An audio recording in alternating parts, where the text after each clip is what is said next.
It all started 19 hours ago with a question, am I the a-hole for snapping at my girlfriend because of her gift? And in less than 24 hours, this story gets deleted, with some heavy hate. Thankfully, people have managed to source the original story. Throwaway account because she follows my main. I'm a 17-year-old male, just had my birthday. I had gotten gifts from most of my friends and family. The worst gift was from my girlfriend who's 16. We have been dating for almost 2 years. Every time it's a special event, no matter what, my girlfriend will not buy gifts. She will never buy cards. She's always used the excuse that she can't afford it, but she can afford gifts for her brother who's 5 and sister who's 1. Alright, guess gonna have to leave it up to me to fix this relationship.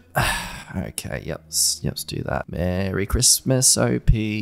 Every birthday, Valentine's Day, anniversary, she doesn't buy a gift. She instead bakes sweets like cookies, cakes, and pastries. Now, I like them, they taste great, but I want a gift, not some cheap food. During my party, she handed me a wrapped box. I finally thought it was going to be a gift, but oh no, it was a box of cookies and cakes. I just went off on her. She and a few other of her friends left the party taking gifts with them, which completely ruined it. She is cheap and clearly doesn't want to waste money on me.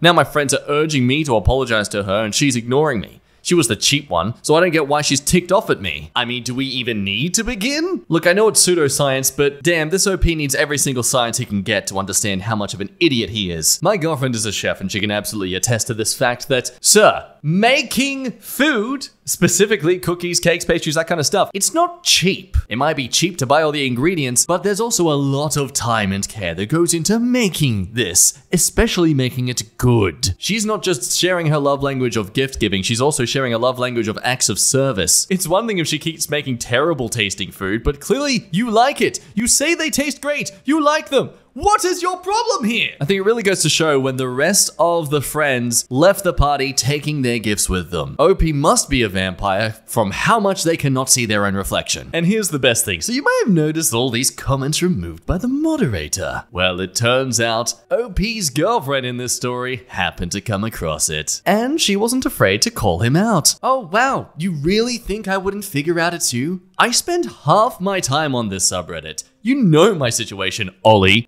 That's a real life name. I'm literally living in between homes. I don't make a lot of money and my siblings do matter more than you. I get paid minimum wage and I have to use that to help my dad with bills. You get $2,000 worth of presents from your parents alone. You originally said you loved my cookies and cakes as gifts. Not that you're any better. At least I tried giving you stuff I thought you'd like. You gave me a ring as a gift for my birthday, a ring that was too big and snapped in half. That was one of 2 gifts you have given me, and the other is a 3D printed slug. I tried giving you gifts every time something came up. I should have just used those easy bake kits instead of wasting money, as you said, on ingredients.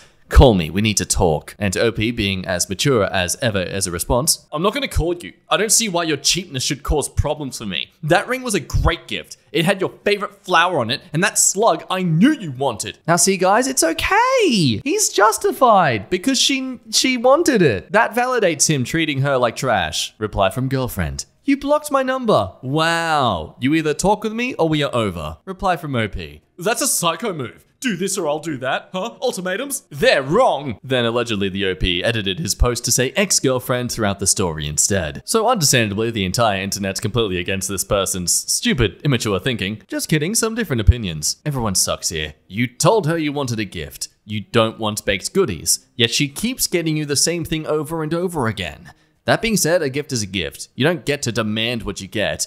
But you just wish after you communicated your partner will get it. Yeah, cookies on a birthday is not an ideal gift, but at least she makes cookies for you. If you would like her to change her gifts, talk to her about it and recommend cheap gifts for her. But you were out of line in my opinion. I disagree. Homemade cookies are like the best. And more people getting a lot of love for bringing up, yes, the love languages. This clearly seems to be a case of that, but also not entirely. I think this is also just a case of a 17-year-old not having the emotional density to have a mature relationship with someone. I mean, dude, you seriously couldn't talk to her about this in private, maybe after the party? The fact you got over $2,000 worth of gifts for your birthday alone just makes you reek of a child with entitlement.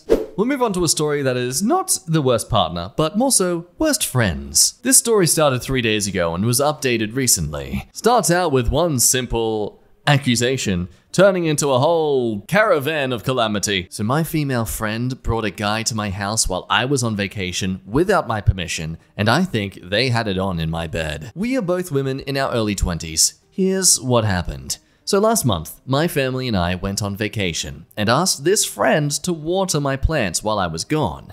Now for context, I live with my parents. She was my best friend of 12 years who I trusted deeply, and my parents trust her too, which is why I felt comfortable giving her access to the house. She would only have to come once, and she agreed to that. The day she stopped by, I asked her to video call me so I could explain how to get into the house and explain which plants to water and how to water them. Everything seemed to go well. When I got home from my vacation, I noticed something weird about my bed.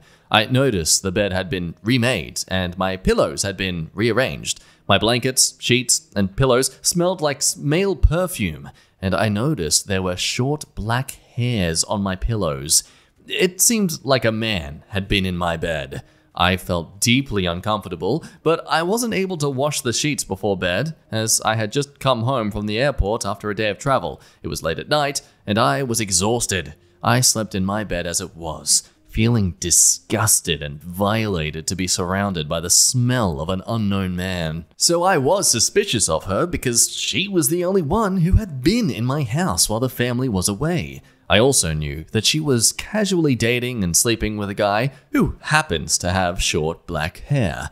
And she had mentioned to me a couple of weeks prior that they sometimes had trouble finding a time or place to have it on because she still lives with her parents. So, well, there was a possibility that they could have taken advantage of my space for that. I didn't think she would do that to me though. The only other people that had access to the house were two of my brother's female friends who were visiting from out of town and needed a place to stay. Long story short, I don't think they're lying, so I'm not focusing on them. Ooh, foreshadowing. A few days later, I texted my friend explaining what I saw and asked her what happened.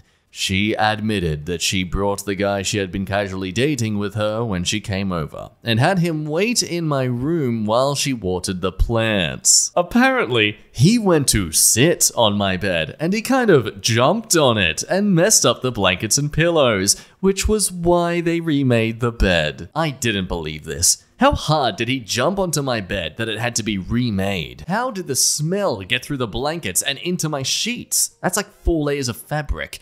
If he only sat on it, how did the hair get on my pillow if he didn't put his head down on it? I told her that her story seemed inconsistent with what I saw and that it seemed like a man had been in my bed. I didn't accuse her outright of having intimacy in my bed at any point during the conversation, and that I felt disgusted, violated, and betrayed. She apologized and assured me again that nothing else happened. And look, I told her I appreciated her apology, but that I didn't believe her and explained why in a long paragraph. She left me unread and hasn't talked to me since. She also removed me from her close friends list on social media, which is a big deal coming from her.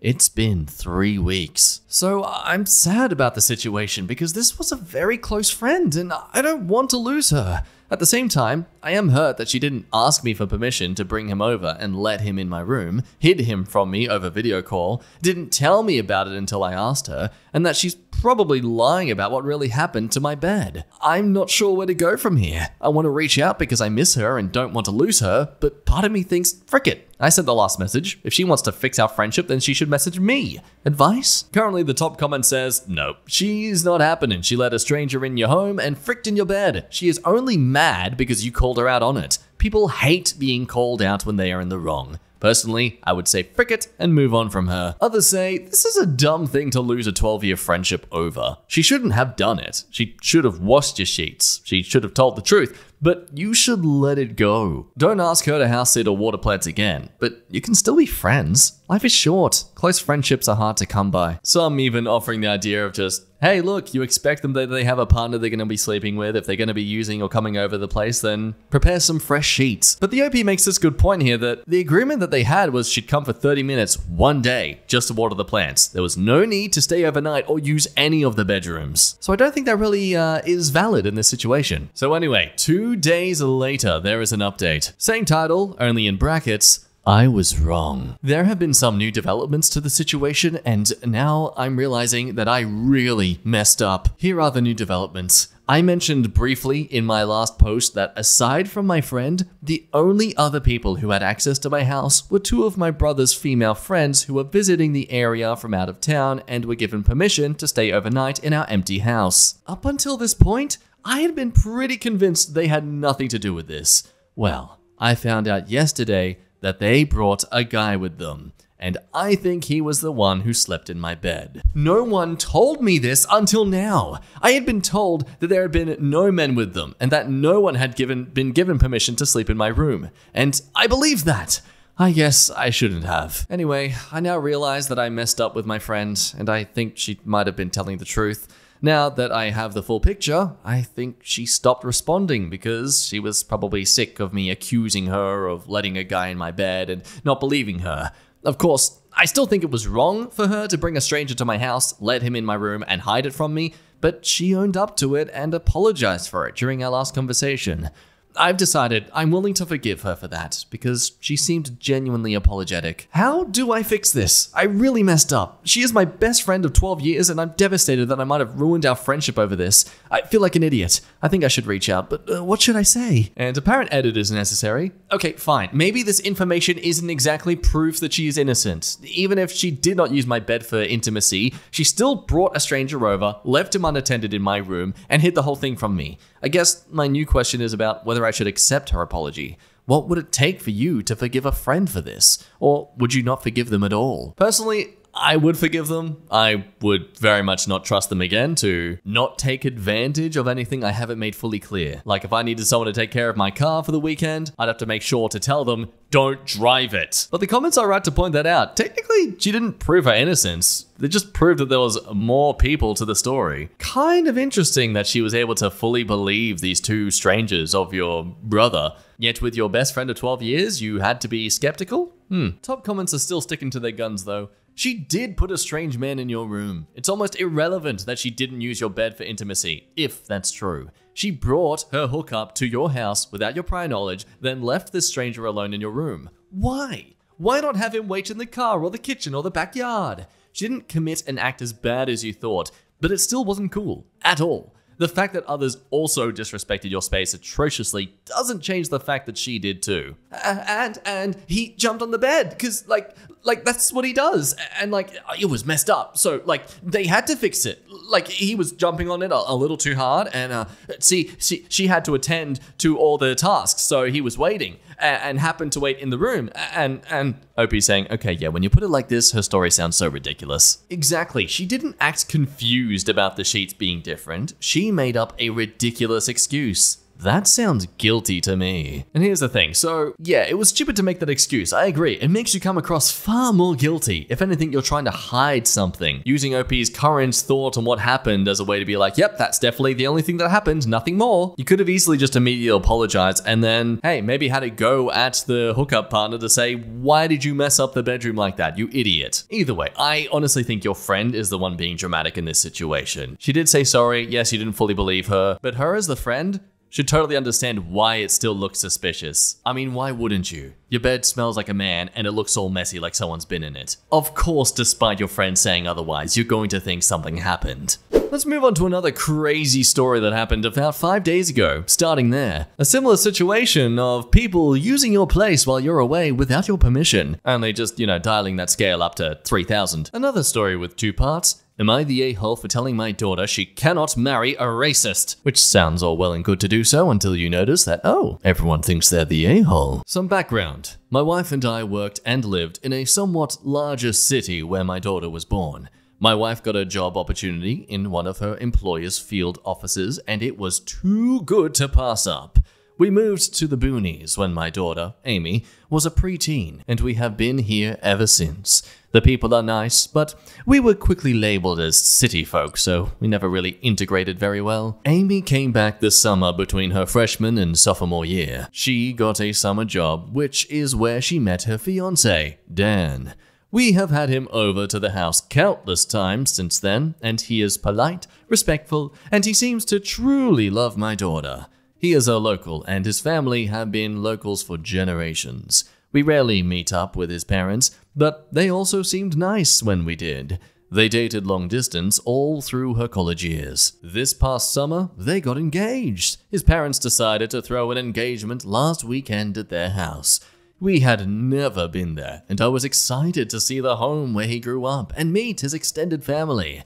The party was fine, we did our best to fit in, but like I mentioned, we were from the city, and they poked fun a little bit. His dad gave a speech, and while it wasn't overtly racist, he mentioned how he was happy that his son found a nice white girl and looking forward to white grandbabies.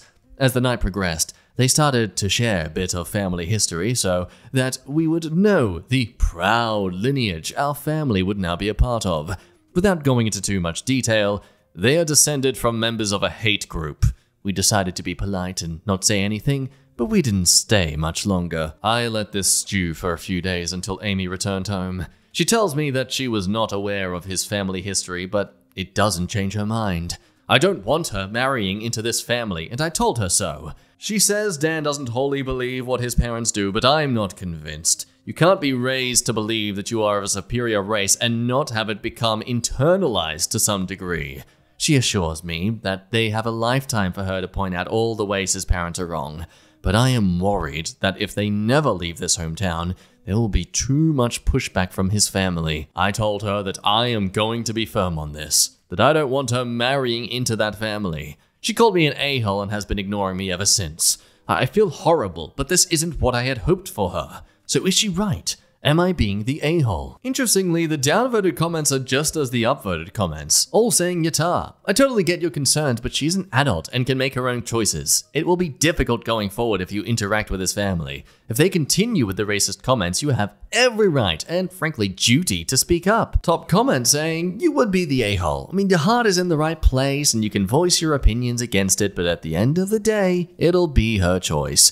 I'd advise talking to Dan himself, in private if possible, though I'm a black person myself and you'd be surprised how often the least racist kids come from the worst parents. Now edit, I just want to add you'd be totally within your rights to explain to her that you do not want any of those traditions passed on to any potential grandkids. Others who are also heavily supported saying Natar say, ultimately, your daughter is an adult and can and will do whatever she wants, even if it means marrying a racist. But you are absolutely within your right to abhor racism and make that stance clear. In fact, this is the kind of reaction to racism that you and everyone should have, especially when it still runs so deeply and rampantly like in Dan's family. And they go on to highlight the fact that yes, it's inevitable that some racism has been ingrained into Dan, especially with how the daughter quoted it saying that he doesn't wholly believe what his parents do, and that she has a lifetime to convince Dan that racism is wrong. Okay, but it shouldn't be up to her to convince Dan this kind of stuff. Like, it's great that she's going to help expose him to it. Obviously, he's been sheltered with these racist views all his life, but it sounds like she's being motivated to stick with him because she's in that mindset of, oh, I can fix him, I can fix this broken man. The only fixing you should be doing is helping him book therapy. That's as responsible as you should be about this. Now, that said, I'm sure a lot of us can relate to an experience of our parents where they've had a mindset on things. Not so much one to do with race or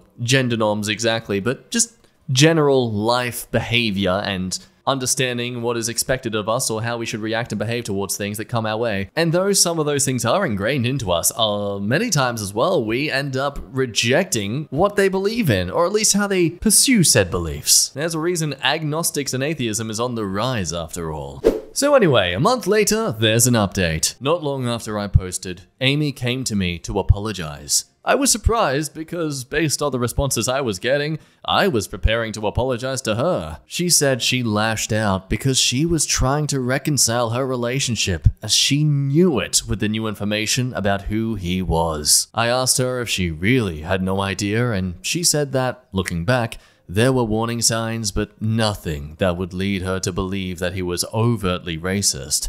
I guess being long distance and liking him so much allowed her to remain mostly ignorant. She wanted to know what she should do. I told her that I was going to talk to Dan and try to get a beat on who he is apart from his parents.